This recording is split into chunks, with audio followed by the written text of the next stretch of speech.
کہ جن میں لوگ نشہ کر کے وہ کچھ کر گزرتے ہیں جو کہ عام زندگی میں ایک عام آدمی جس کا تصور بھی نہیں کر سکتا. یعنی وقتی طور پر ایسے لوگ وہ نہیں رہتے جو وہ اصل میں ہوتے ہیں، بلکہ وہ نشے کے رنگ میں رنگے جاتے ہیں. ڈاکٹر صاحب، اس اگر کیس کی ہم پرٹیکولر کیس کی بات کریں تو پولیس کے مطابق ان لڑکوں کو چند ہفتے ہوئے تھے نشہ کرتے ہوئے، اور جب انہوں نے اپنا ابتدائی بیان دیا تو اس کے اندر ان کا کہنا تھا کہ ان سے کنٹرول ہی نہیں ہوا. تو کیا آئس کا نشہ کرنے والے لوگ جو ہیں وہ اتنی جلدی اس کے عادی ہو جاتے ہیں کہ 1 ماہ یا 1.5 ماہ کے عرصے کے اندر ہی وہ کسی بھی شخص کی جان لے سکتے ہیں اپنے نشے کی اس کوانٹٹی کو پورا کرنے کے لیے؟ یہ بالکل عین ممکن ہے. آئس اور کوکین کا نشہ چونکہ اتنا پاورفل نشہ ہے، اگر آپ اس کا اندازہ کرنا چاہتے ہیں تو چائے کافی بھی ایکچولی سینٹرل نروس سسٹم کے اسٹیمولنٹس ہیں، اور ایک چائے کا کپ پینے کے بعد یا ایک کافی کا کپ پینے کے بعد انسان کتنا انرجائزڈ اور کتنا کانفیڈنٹ محسوس کرتا ہے. تو آپ اندازہ کر لیں کہ کرسٹل میتھ کا تو اثر اس سے 1000 گنا زیادہ ہے. اور 2-4 تجربے جب کوئی کرسٹل میتھ کے کر لیتا ہے تو وہ بالکل ٹوٹل بدل کے رہ جاتا ہے. اس کی جو فلسفی ہے، اس کی جو سوچ ہے، جو اس کے طور طریقے ہیں، وہ سب کے سب بدل جاتے ہیں. اور اس کے لیے کوئی بہت لمبا عرصہ نہیں چاہیے.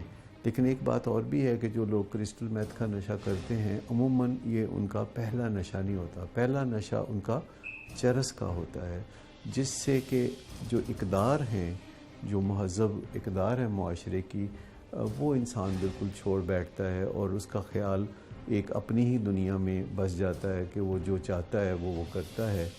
اور یہ جو کرسٹل میتھ کا نشہ ہے اس کی طلب اتنی شدید ہوتی ہے، اور اگر بر وقت کوئی پورا نہ کرے تو پھر اس کو بہت شدید ڈپریشن ہوتی ہے، ایک اذیت ناک ڈپریشن ہوتی ہے جس سے نکلنے کے لیے وہ تڑپتا ہے، اور یہی تڑپ اس سے جرائم کرواتی ہے. لاسٹلی ڈاکٹر صاحب، آپ ایسے مریضوں کے اسپیشلسٹ ہیں، کتنا ٹائم لگتا ہے اگر ایک بندے کو پتہ چل جائے، کسی فیملی کو، کہ اس کے گھر کے کسی فرد کو اس کی لت لگ چکی ہے اور وہ ان کو ریہیبلیٹیشن کرانا چاہیں، تو کتنا وقت لگتا ہے ایک شخص کی ریہیبلیٹیشن سینٹر میں آ کر ریہیب ہونے میں؟ اور ابھی تک آپ کے خیال میں جس طرح سے یہ شہر میں زہر جو ہے پھیلایا جا رہا ہے، اس کو روکنے کے لیے کیا اقدامات کیے جا سکتے ہیں؟ دیکھیے، جہاں تک وقت کی بات ہے تو آپ سوچ لیجئے کہ کسی دیوار کو گرانے میں بہت زیادہ وقت نہیں لگتا، لیکن پھر نئے سرے سے اس دیوار کو پہلے کی طرح تعمیر کرنے میں بہت وقت لگتا ہے. تو آپ یوں سمجھیں کہ یہ خیال کہ کسی ریہیبلیٹیشن سینٹر میں جو اکثر 100 دن کا پروگرام ہوتا ہے، کسی ریہیبلیٹیشن پروگرام میں جانے سے کوئی 100 دن میں بالکل بہترین نفیس انسان بن جائے گا، تو یہ خیال خام ہے. یہ ایک اچھی ابتدا ہو سکتی ہے، کیونکہ انڈور پروگرام کے ساتھ پھر آؤٹ ڈور پروگرام لازمی ہے. اور کسی بھی مریض کی نشو و نما اور تعمیر و ترقی کے لیے یہ ہفتوں یا مہینوں کا کام نہیں، کم از کم 3 سال کا عرصہ جب مسلسل کوئی اپنے معالج کے ساتھ پہلے انڈور میں اور پھر آؤٹ ڈور میں رابطے میں رہتا ہے تو اس کی زندگی ایک بہترین اور نفیس انسان کی زندگی بن جاتی ہے، اور وہ دوسرے لوگوں کے لیے اور اپنے آپ کے لیے سراسر خیر ہی خیر بن جاتا ہے. لیکن کوئی ایک دفعہ کا علاج جس میں کسی کو کسی ریہیب میں ڈال دیں یا چند دن اسے نشے سے دور رکھیں اور اس کے بعد یہ توقع کرنے لگیں کہ وہ نشے کی حرکات یا بری حرکات سے باز آ جائے گا، تو یہ خیال خام ہے. اس کے مریضوں کی تعداد ایک محتاط اندازے کے مطابق کیوں زیادہ ہو رہی ہے عام نشوں کے نسبت، یا اس کو پذیرائی زیادہ مل رہی ہے نشہ کرنے والوں میں؟ کہ ہر نشہ جو ہے ایک وبا کی طرح پھوٹتا ہے. جیسے 1980 کے قریب جو ہے ہیروئن کا نشہ ایک وبا کی طرح پھوٹا، اور پھر لوگ سب اس طرف متوجہ ہو جاتے ہیں، تو پھر وہ مونوٹنس ہو جاتا ہے، لوگوں کے لیے وہ بات عام سی ہو جاتی ہے، تو نت نئے تجربات یا آگے بڑھنے کی خواہش میں لوگ نئے نئے نشوں کی طرف بڑھتے ہیں.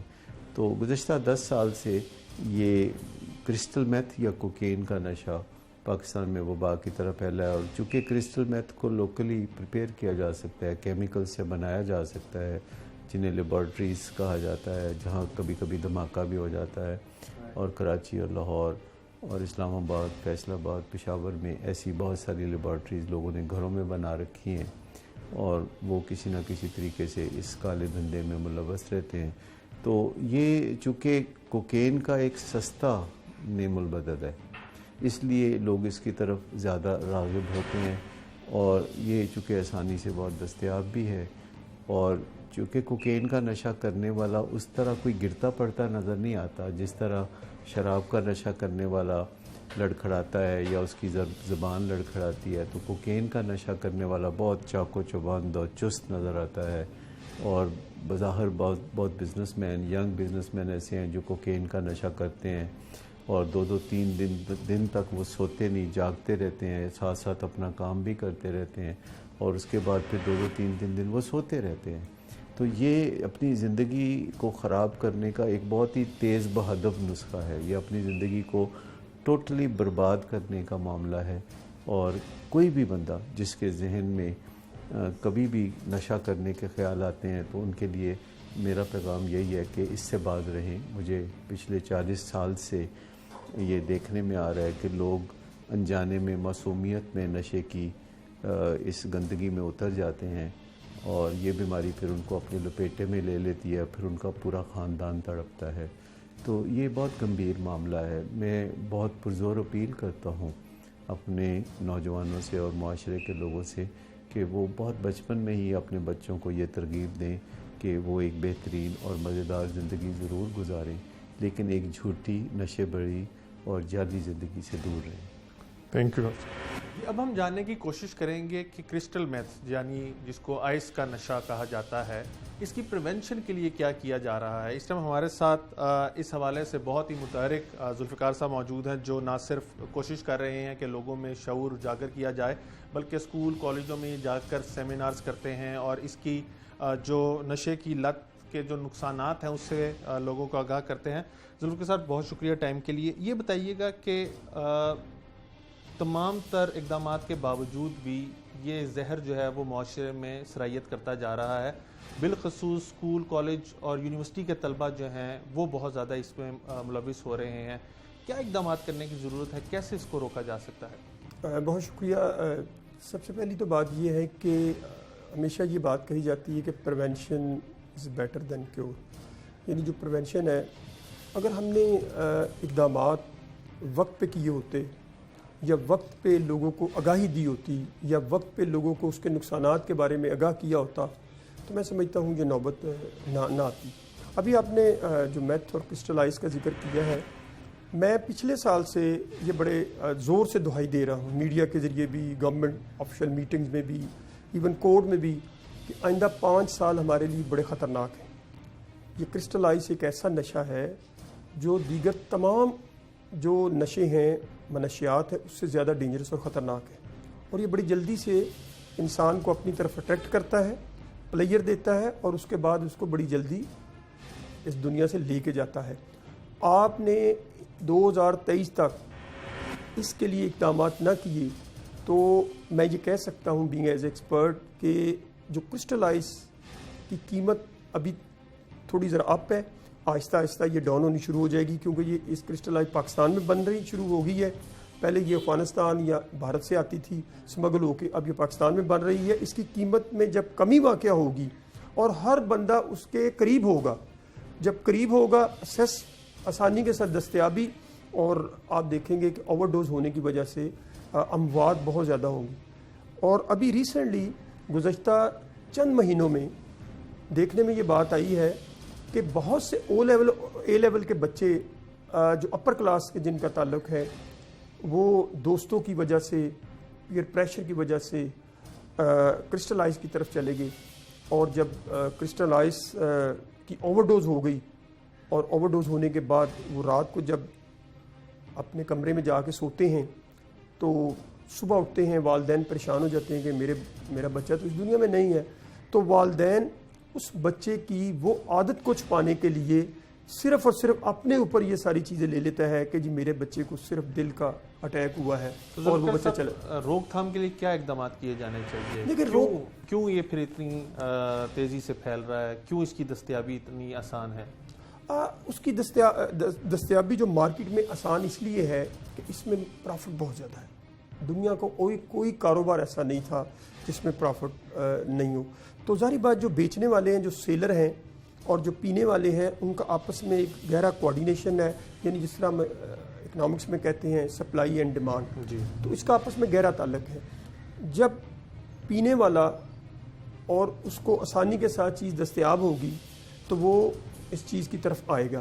ایک بات میں اور آپ کے پروگرام کی وساطت سے جو بتانا چاہتا ہوں یہ ہے کہ جب آپ ایڈکٹ بنتے ہیں، ایڈکٹ بننے سے پہلے جب کوئی بھی کسی بھی ڈرگس کی جب آپ ڈوز لیتے ہیں تو جو آپ کو پہلا پلیئر ملتا ہے اس پہلی ڈوز میں وہ آخری دم تک نہیں ملتا جب تک آپ اس دنیا سے اللہ کے پاس چلے جاتے ہیں. وہ پلیئر لینے کے لیے آپ ڈفرینٹ ڈرگس استعمال کرتے ہیں، ان کا سہارا لیتے ہیں. پہلے سگریٹ کا استعمال، پھر چرس کا استعمال، پھر شراب کا استعمال، بنگ کا استعمال، اس کے بعد گٹکا، نسوار، پان، پھر اپر کلاس کی جو ڈرگز ہیں اس میں کرسٹلائز، کوکین، ہیش، یہ ساری چیزیں وہ شامل ہو جاتی ہیں.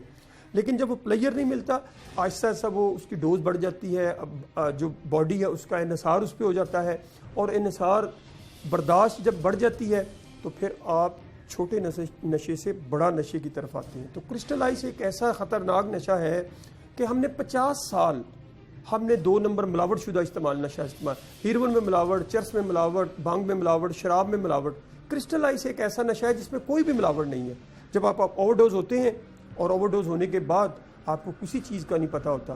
اسی طرح اس کی ایگزامپل دوسری یہ ہے کہ جب سڑکوں کے فٹ پاتھ، باغوں، پارکوں پہ جو انجیکشن ڈرگ یوزر ہیں وہ جب انجیکشن لگاتے ہیں، وہ انجیکشن جو وین میں لگنا ہے وہ آپ کے جب بلڈ میں چلا جائے گا تو آپ کی موت واقع ہو جاتی. اسی طرح جب آپ اوور ڈوز ہوتے ہیں کرسٹلائز جو خالص اور پیور ہونے کی وجہ سے آپ اس دنیا میں نہیں رہتے. ذوالفقار صاحب، ایک جس کیس کے اوپر آج ہم پروگرام کر رہے ہیں اس کے اندر نوجوانوں نے تقریباً کچھ ہفتے پہلے اس نشے کو استعمال کرنا شروع کیا تھا، اور 1 مہینے کے اندر ہی وہ اس مقام پہ پہنچ گئے کہ انہوں نے اپنے دوست کی جان لے لی. اس کی کیا وجوہات ہو سکتی ہیں؟ دیکھیں جی، کرسٹلائز جو ایک نشہ ہے، کرسٹلائز، ایسٹسی اینڈ LSD ٹیبلٹ، یہ 3 جو نارکوٹکس ہیں، ڈرگز ہیں، یہ بیسکلی انسان کو پلیئر دیتی ہیں.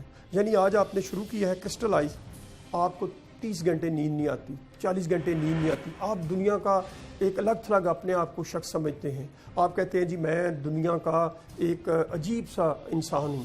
آپ کے اندر آپ کے میموری میں زیادہ اضافہ ہو جاتا ہے. آپ ہر وہ چیز کرنے کی کوشش کرتے ہیں جو کبھی بھی آپ نے زندگی میں نہیں کی، کیونکہ آپ کی باڈی کا انحصار اس پہ آہستہ آہستہ شروع ہو جاتا ہے. اب جب آپ نے پہلی ڈوز لی ہے آپ کو وہ زیادہ پلیئر ملا ہے، دوسری ڈوز اس کے بغیر نہیں آپ رہ سکتے. جب آہستہ آہستہ اس پلیئر گین کرنے کی سچویشن میں شامل ہو گئے ہیں، اس سرکل میں شامل ہو گئے ہیں، تو پھر ظاہری بات آپ اوور ڈوز ہو رہے ہیں آہستہ آہستہ. تو جو 1 مہینے کا آپ نے پروسیس بتایا ہے وہ یہی ہے کہ جب آپ پلیئر لینے کے لیے اوور ڈوز کریں گے چیزوں کو، اور جب اوور ڈوز ہوں گے تو اس کے بعد ظاہری بات یقیناً وہ آپ کی موت واقع ہوگی.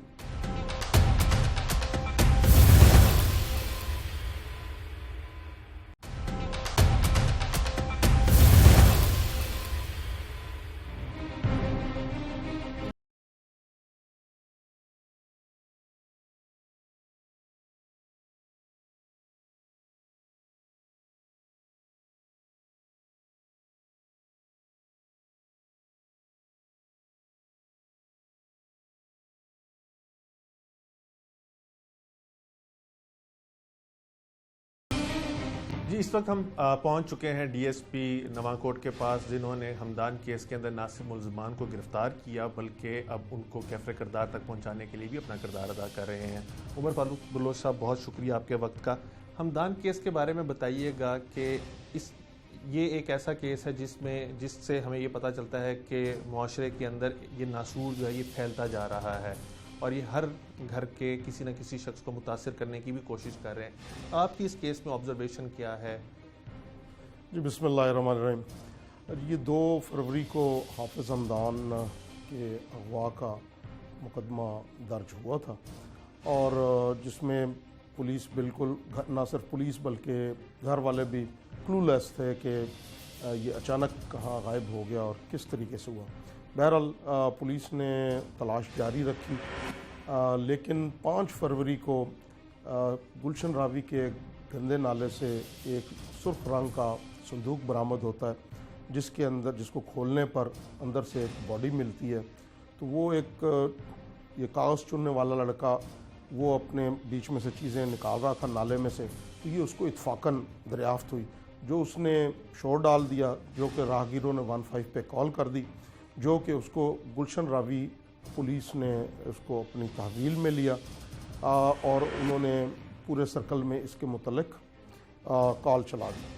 تو چونکہ یہ ہمارے علم میں تھا کہ ایک بچہ غائب ہے، تو لواحقین سے رابطہ کیا گیا، جو لواحقین نے جا کر شناخت اس کی باڈی کو کر لیا، جو کہ بنیادی طور پر شناخت کپڑوں سے ہوئی، کیونکہ نالے میں رہنے کی وجہ سے چہرے کے حیت کافی حد تک تبدیل ہو چکی تھی۔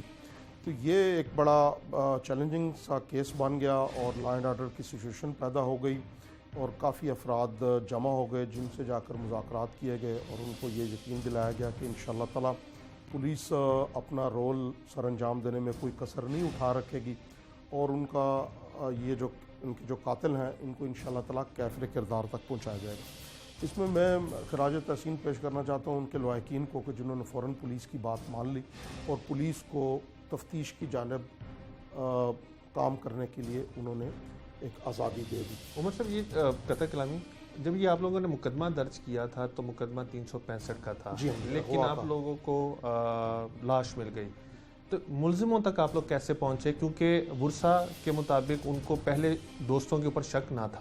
جی، درست فرمایا آپ نے۔ پہلے بالکل 365 کے تحت ہی اس کا وقوع کا اندراج ہوا تھا، لیکن جس دن لاش کی شناخت ہو گئی تو اس میں 302 ایجاد ہو گئی، قتل کی دفعہ اس میں لگ گئی۔ اس میں جو ان کا کلوز گروپ تھا، جن کے ساتھ کچھ لوگوں کی شواہد اور کچھ لوگوں کے کہ بھئی ان کے معاملات تھے یا ان کے پاس آنا جانا تھا، ان کو ہم نے فوری طور پر ہی لاش ملتے ساتھ اسی رات ہی شامل تفتیش کیا، تو جس میں سے 2 لڑکے جو کہ ان کے ساتھ ہی مدرسے میں پڑھتے تھے، ان کی گفتگو میں ہمیں تضاد معلوم ہوا، تو ان کی تقریباً آدھی رات تک جب تفتیش کی تو چیزیں کچھ واضح ہونا شروع ہو گئیں کہ سنگین نوعیت کے تضادات اور اس میں اپوزٹ چیزیں جو ہیں وہ سامنے آنا شروع ہو گئی۔ تو جب ان سے پھر مختلف کراس کوشچننگ کی گئی تو انہوں نے پھر اس میں تسلیم کیا کہ یہ انہوں نے آئس کے نشے کے تحت مغلوب ہو کر یہ ان کی آخری ان کے پاس ڈوز تھی۔ اس سے پہلے وہ تمام اپنے دوست احباب سے، گھر والوں سے پیسے لے چکے تھے یا ادھار لے چکے تھے، تو انہوں نے یہ سوچا کہ اب یہ ہماری آخری ہے، اور انہوں نے بتایا کہ یہ بڑی شدید اس کی طلب ریسنٹلی وہ 2 یا 3 ہفتے پہلے انہوں نے یہ آئس کا نشہ شروع کیا تھا، تو ان کو یہ فکر لاحق ہوئی کہ ابھی یہ ہمارے پاس پیسے نہیں ہیں، تو نیکسٹ، کیونکہ آپ کو پتہ ہے یہ آئس کا نشہ مہنگا بھی بہت ہے، تو یہ ہم کیسے کریں گے؟ تو اسی وقت ان کے ذہن میں ایک شیطانی منصوبہ آیا کہ حافظ حمدان جو کہ ان کا بچپن کا کلاس فیلو تھا اور پوری علاقے کی آنکھ کا تارا، اور امام کعبہ اور مختلف امام جو ہیں ان کی بالکل طرز میں یہ تلاوت اور خطبہ بھی ادا کر لیتا تھا، تو انہوں نے کہا کہ وہ ایک شریف لڑکا ہے جو کہ ہمارے کہنے پر ہماری بات سننے کے لیے آ جائے گا۔ اس کے پاس ایک نیا ایسیٹ موبائل ہے جو اس نے کچھ چند ہفتے بمشکل چند ہفتے پہلے ہی خریدا ہے، بلکہ چند دن پہلے خریدا ہے، تو وہ اگر ہم بھیج دیں تو وہ تقریباً 35-40 ہزار کا بک جائے گا، جس سے ہمارا کوئی مہینہ 1.5 مہینہ مزید نکل جائے گا۔ یہ انہوں نے بلا کر لے کر آئے، اور آتے ساتھ ہی یہ حافظ مقیت کا گھر ہے جس میں وہ اس کو بہانے سے لے کر گئے کہ یہاں بیٹھ کے گپ شپ کرتے ہیں، تو جس کے بعد حافظ عبداللہ اور دوسرے یہ ان ساروں نے ان کو چاروں نے مل کر قابو کر لیا، اور 2 افراد نے اس کے سر میں وہ جو موٹا لکڑی کا مرچیں اور مسالہ جات کوٹنے والا ڈنڈا ہوتا ہے وہ انتہائی بے رحمی اور صفاقی سے مار کر اس کو وہیں پر ہی شہید کر دیا، وہ ہلاک ہو گیا۔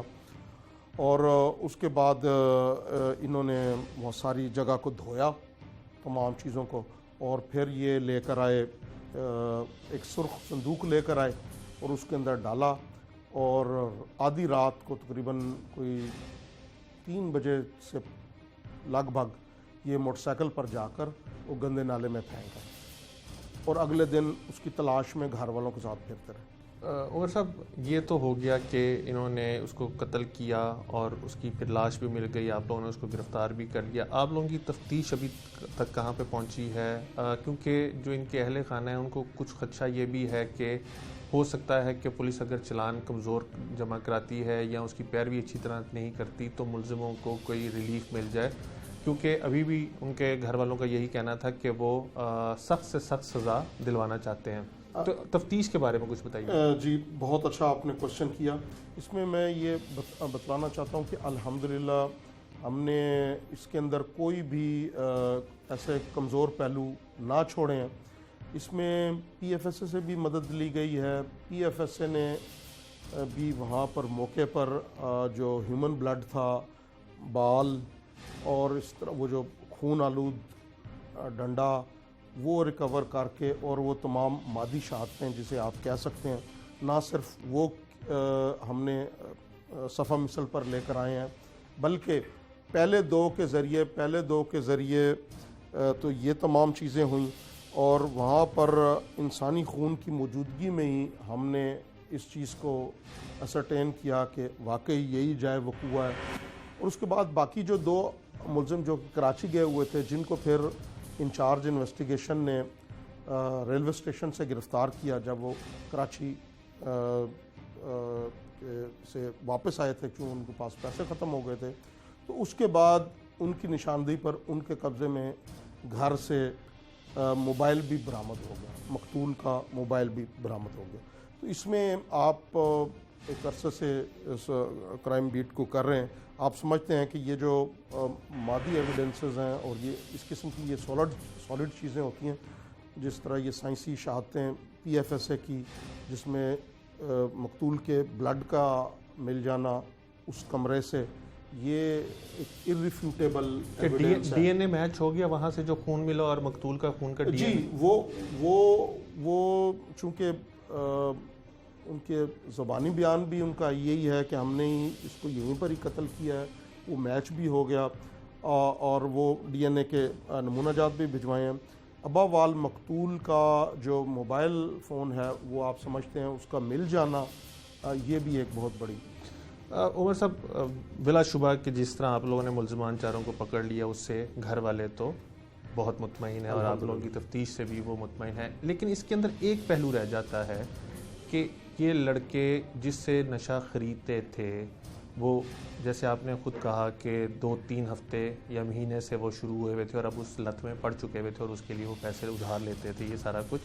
تو اس زہر کو جو معاشرے میں لوگ گھول رہے ہیں ان کے خلاف کیا ایکشن ہوا؟ یہ تو صرف ایک کیس ہے, ایک ہمدان تھا, ایسے کئی ہمدان ہوں گے جن کو ابھی بھی ان کی جانوں کو خطرہ ہوگا ان کے دوستوں سے, رشتہ داروں سے, تو اس کے لیے کیا کیا جا رہا ہے؟ جی اس میں مختلف چھاپے وغیرہ مارے گئے ہیں اور کچھ ایف آئی آر بھی دی گئی ہیں, لیکن یہ بڑے محدود پیمانے پر اس کی خرید و فروخت ہے, کیونکہ ایک یہ نیا آیا ہے اور یہ اپنے بالکل خاص بندوں کے ذریعے ہی یہ کام کر رہے ہیں. بہرحال ہم ان کا نیٹ ورک بریک کرنے کی کوشش کر رہے ہیں. اس میں ہم سمجھتے ہیں کہ اے این ایف کا کردار بھی جو ہے وہ بہت کلیدی ہے, اور بلا شبہ پولیس کا بھی اس میں اتنا ہی کردار بنتا ہے, لیکن چونکہ وہ فرنٹ پر ہیں تو ہم سمجھتے ہیں کہ تمام اداروں کے کولیبریشن کرنے سے ہی انشاءاللہ ان کی بہتری ہو سکتی ہے. پریسائزلی جو سزا اس کے اہل خانہ سمجھتے ہیں کہ ملنی چاہیے, پولیس وہ دلوانے میں کامیاب ہو جائے گی؟ اب دیکھیے پولیس کا کام ہے شہادتیں اکٹھی کرنا اور اس کو چالان کو ایک مضبوط طور پر بنا کر عدالت میں پیش کر دینا. اس کے بعد کچھ قانونی مشکافیاں کچھ ایسی ہیں, مثلا انڈر 18 ایج کا ہونا, اس میں نہ تو آپ کچھ کر سکتے ہیں نہ میں کچھ کر سکتا ہوں, کیونکہ یہ ہم نے یہ لا نہیں بنایا. انڈر 18 کا ایک یونیورسل لا ہے. اب اس میں 1-2 ملزمان ہیں جو انڈر 18 آتے ہیں, اس حوالے سے تو عدالت ظاہر ہے ان تمام چیزوں کو دیکھے گی, وہ ہمارے دائرہ کار میں نہیں ہے. ہمارے جو دائرہ کار میں ہے کہ ہم محنت سے جتنی بھی چیزیں تفتیشی نقطہ نگاہ سے اور شہادتی نقطہ نگاہ سے جو چیزیں ایویڈنسز کلیکٹ ہوئی ہیں وہ ہم عدالت کو منون وہاں پر پیش کر دیں, اور ان کو جو ان کی میکسیمم سزا دلانے کی کوشش ہے وہ کی جائے، جو کہ جان کا بدلہ جان کا۔ عمر صاحب یہ بتائیے گا کہ جس سزا کے تحت آپ لوگوں نے ان کو فکس کیا ہے اس میں میکسیمم پینلٹی کیا ہے اور منیمم پینلٹی کیا ہے، اور آخری یہ بھی بات بتا دیجیے گا کہ جو صندوق تھا وہ غالباً جو میں آپ کی باتوں سے آخذ کر پایا وہ خود یعنی وہاں پہ اینی شاہدین کو پتہ چلا یا کوئی جمع دار وہاں پہ تھا اس کو پتہ چلا کہ یہ صندوق پڑا ہوا ہے اور اس کے بعد یہ آشکار ہوا کہ اس میں لاش ہے، ایسے ہی ہے؟ جی، یہ کاغذ چننے والا لڑکا تھا، بذات خود جمع دار تو نہیں تھا، لیکن وہ اس نے سمجھا کہ جیسے یہ کوئی بکس مل گیا تو میں بکس بیچوں گا۔ بکس جہاں انہوں نے جس پل سے پھینکا تھا یہ اس میں پانی بھرنے کی وجہ سے اور لاش پھولنے کی وجہ سے تھوڑا سا یہ آگے بہہ کر گیا، کو بہت زیادہ اس سے آگے بہہ کر نہیں گیا۔ جہاں تک آپ نے اس امر کے متعلق جاننا چاہا ہے کہ اس کی میکسیمم پینلٹی کیا ہے، تو جو دفعہ 302 کے تحت جو یہ کہ الحمدللہ اس میں ٹھوس شہادتیں بھی موجود ہیں، تو انشاءاللہ تعالی ہماری تو عدالت سے ڈیتھ پینلٹی کی ہی درخواست ہے، جو کہ اللہ تعالیٰ سے دعا بھی کرتے ہیں اور امید کرتے ہیں، سسٹم سے بھی امید رکھتے ہیں کہ یہ اس کو ان لوگوں کو ایسے کردار تک پہنچانے کے لیے تمام ادارے اپنا کردار ادا کرتے ہوئے انشاءاللہ تعالیٰ یہ لوگ اپنے کیفے کردار تک۔ اور منیمم پینلٹیز پہ کیا ہوگی؟ جی، یہ تو عدالت کے جیسے جوونائل اس میں ایک آ گیا تو جی جو ایک جوونائل ہے اس میں پھر وہ ڈیتھ پینلٹی نہیں ہوگی، اس میں جو عدالت مناسب سمجھے گی جیسے کہ عمر قید وغیرہ اس کی طرف بات جا سکتی ہے۔ جی ناظرین، آج کے پروگرام جرم انجام میں ہم نے آپ کو دکھایا کہ کس طرح سے 4 دوستوں نے نشہ خریدنے کے لیے اپنے بچپن کے ساتھی کو قتل کر دیا اور بعد میں اس قتل کی وجہ سے اپنے منطقی انجام کو پہنچ گئے۔ اس پروگرام میں ہم نے یہ بھی آپ کو دکھایا کہ کس طرح سے والدین جو ہیں وہ اپنے بچوں کی طرف سے نگلیکٹ ہو جاتے ہیں، ان کی حرکات و سکنات کو نوٹ نہیں کرتے، جس کی وجہ سے معاشرے میں یہ ناسور جو ہے، نشے کا ناسور جو ہے وہ پھیلتا جا رہا ہے۔ پولیس کا بھی ہم نے ورژن لیا اور پولیس کا بھی کہنا ہے کہ وہ ANF کے ساتھ مل کر کارروائیاں بھی کرتے ہیں اور اس زہر کو معاشرے میں پھیلانے والوں کے خلاف کارروائیاں بھی کر رہے ہیں، لیکن کارروائیوں میں مزید تیزی لانے کی ضرورت ہے اور ایسے تمام افراد جو اس گھنونے کاروبار میں ملوث ہیں ان کو بھی ان کے منطقی انجام تک پہنچانے کی اشد ضرورت ہے۔ اپنے میزبان عمر جاوید کو آج کے اس پروگرام سے اجازت دیجیے، دوبارہ ملاقات ہوگی، اللہ حافظ۔